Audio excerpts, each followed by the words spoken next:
आसान नहीं है। तो स्पीकर को लेकर यह संग्राम है। कोई कह रहा है कि चुनाव होते रहने चाहिए और कोई कह रहा है कि सर्वसम्मति से भी यहां पर बात बन सकती थी। तो इसी को लेकर आज हमारी यह बहस अब हम आगे बढ़ाएंगे और जो मेहमान इस वक्त हमारे साथ जुड़ गए हैं उनके साथ आपका परिचय करा देते हैं। जफर इस्लाम बीजेपी से हमारे साथ हैं, प्रदीप भाटी हैं समाजवादी पार्टी से हमारे साथ, डॉक्टर अंशुल अभिजीत कुछ ही देर में हमारे साथ जुड़ेंगे कांग्रेस पार्टी से, और अरविंद बाजपेयी हैं एलजेपी से। सबसे पहले जफर इस्लाम साहब आपके पास, डिप्टी स्पीकर पद पर आखिर बात बन क्यों नहीं पाई? क्योंकि अंदर खाने बहुत सारी बातें चल रही थी और बार बार कांग्रेस कह रही थी कि उनको डिप्टी स्पीकर का पद चाहिए, तो बात बन क्यों नहीं पाई? देखिए, यह अहंकार है उनका।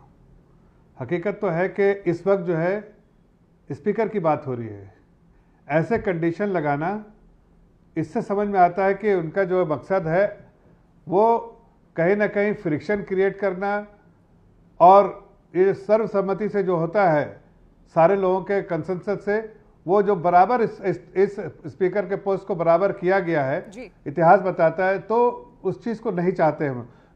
जो पार्लियामेंट की एक ट्रेडिशन है उसको फॉलो नहीं करना चाहते हैं, इसलिए इस तरह की बातें रखी, इस तरह कंडीशन लगाए, और सिर्फ अहंकार है। देखिए, राजनाथ सिंह जी ने स्वयं 3 बार, हमारे पूर्व अध्यक्ष रह चुके हैं, रक्षा मंत्री है, बहुत सीनियर लीडर हैं, उन्होंने खड़गे जी से 3 बार बात की, और तीनों बार उन्होंने उस बात पर चर्चा की। लेकिन उससे पहले राहुल गांधी जी आके बाहर में मीडिया से बातचीत करते हैं, उससे पहले वो अपना डिसीजन ले लेते हैं, और उनको जो है, जो उन्होंने कहा कि अभी चर्चा करके बताएंगे, तो वो चर्चा करने के बजाय उन्होंने राहुल गांधी जी जाके वहाँ पर मीडिया में बात करने लगते हैं। ये सब क्या है? ये सब अहंकार है। देखिए, 99 सीट आई है जी, यहाँ पर उनसे 2.5 गुना ज़्यादा हमारे पास सीट है, उसके बावजूद हमारे में एक जो ठहराव होना चाहिए, एक जो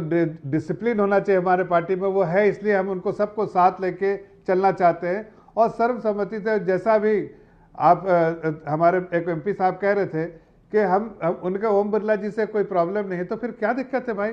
जब आएगा वो इलेक्शन आएगा डिप्टी स्पीकर का, तब देखेंगे। जफर इस्लाम साहब इस पर रिएक्शन ले लेते हैं। डॉक्टर अंशुल अभिजीत भी हमारे साथ जुड़ गए कांग्रेस पार्टी की तरफ से। डॉक्टर अंशुल अभिजीत, आपसे जानना चाहेंगे दिक्कत कहां है आपको? और बार बार ये कहा जा रहा है कि आप ब्लैकमेलिंग कर रहे हैं क्योंकि आपको डिप्टी स्पीकर का पद नहीं दिया गया था, जबकि आपको ओम बिरला जी से कोई दिक्कत तकलीफ नहीं थी। क्या बात है, आखिर कांग्रेस क्यों नहीं मान रही है?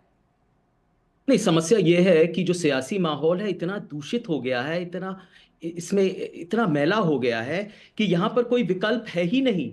इसीलिए तो हम ये चाहते हैं कि यहाँ पर हम ऐसे कंटेस्ट करना चाह रहे हैं। देखिए, प्रधानमंत्री जी ने शुरुआत में कल ये कहा था, बड़ी बड़ी बातें तो की थी यहाँ पर, ये संविधान की गरिमा और संसदीय प्रणाली की बात की, परंपरा की बात की। कौन सी परंपरा की बात, मैं जानना चाहता हूँ। ये बड़े बड़े खोखले शब्द थे। आप बताइए कि पिछले लोकसभा में डिप्टी स्पीकर का पोस्ट या पद क्यों नहीं भरा गया? ये तो एक तो संवैधानिक एक परंपरा थी। ये परंपरा नहीं, एक जरूरत थी, ये एक नियम था। ये अनुच्छेद जो 93 है, उसके अंतर्गत आपको डिप्टी स्पीकर का पोस्ट भरना था, लेकिन आपने किया नहीं। तो ये तो उल्लंघन आप बार बार कर रहे हैं, माहौल को विकृत आप बार बार कर रहे हैं।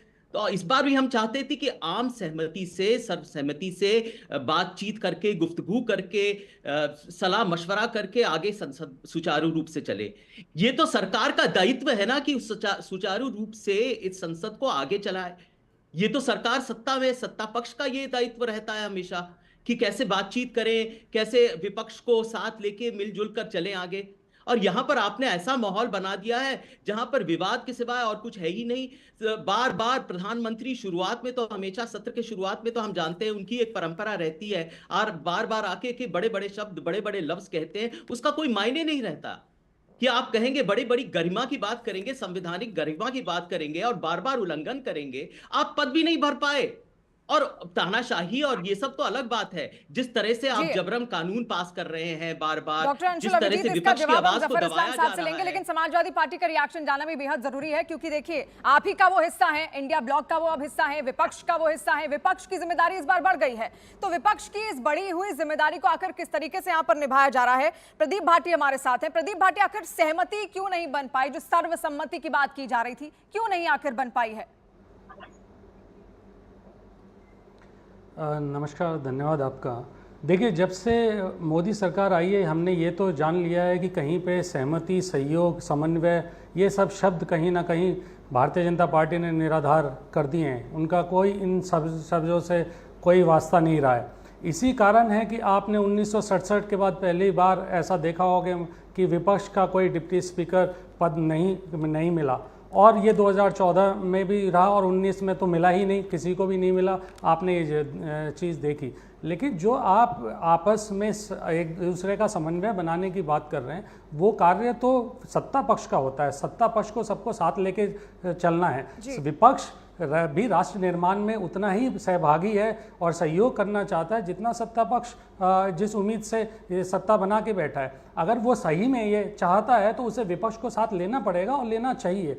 और आप सिर्फ आके बातें, खोखले वादे और बातें करके जाते हैं, और उसके बाद अगर आप ये बात कहना चाह रहे हैं कि सत्ता विपक्ष का कोई रोल नहीं रहना चाहिए, अगर आपको संसद को सुचारू रूप से चलाना है तो सबका सहयोग लेना पड़ेगा, सबको साथ लेके चलना पड़ेगा। अभी मैं देख रहा था जफर साहब 2.5 गुना की बात कर रहे थे। चलने की तो कोशिश यहाँ पर की जा रही थी, इसीलिए बार-बार इतनी 3 मीटिंग सब तक हुई। आपसे भी आपका मत पूछा गया। कह देता हूँ, उसके बाद आप जी प्रदीप, एक लास्ट लाइन कह देता हूँ बस, एक लास्ट लाइन। हाँ, अभी जफर इस्लाम साहब का अहंकार देखिए, 2.5 गुना की वो बात कर रहे थे। अरे साहब, यही 2.5 गुना का तो आप उत्तर प्रदेश में हाफ कर दिए गए माननीय अखिलेश यादव जी द्वारा, उस पीडीए द्वारा।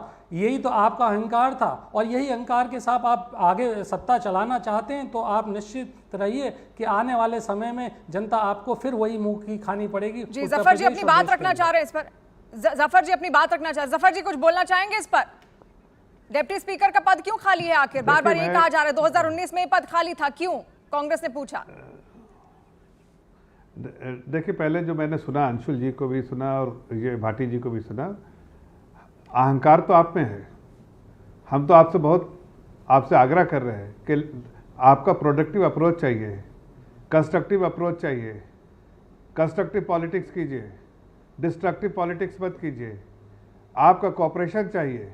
कॉपरेशन के बजाय आप कंडीशन लगाते हैं, कंस्ट्रक्टिव की जगह डिस्ट्रक्टिव पॉलिटिक्स करते हैं। ये कहाँ तक आपको जो है सूट करता है?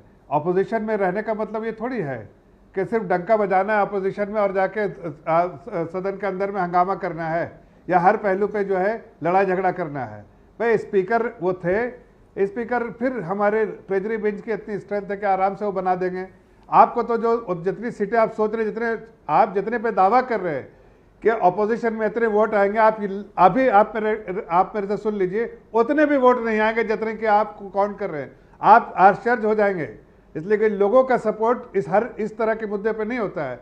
इसमें सीधे स्पीकर पे सहमति से, सबकी सहमति से बन जाने चाहिए।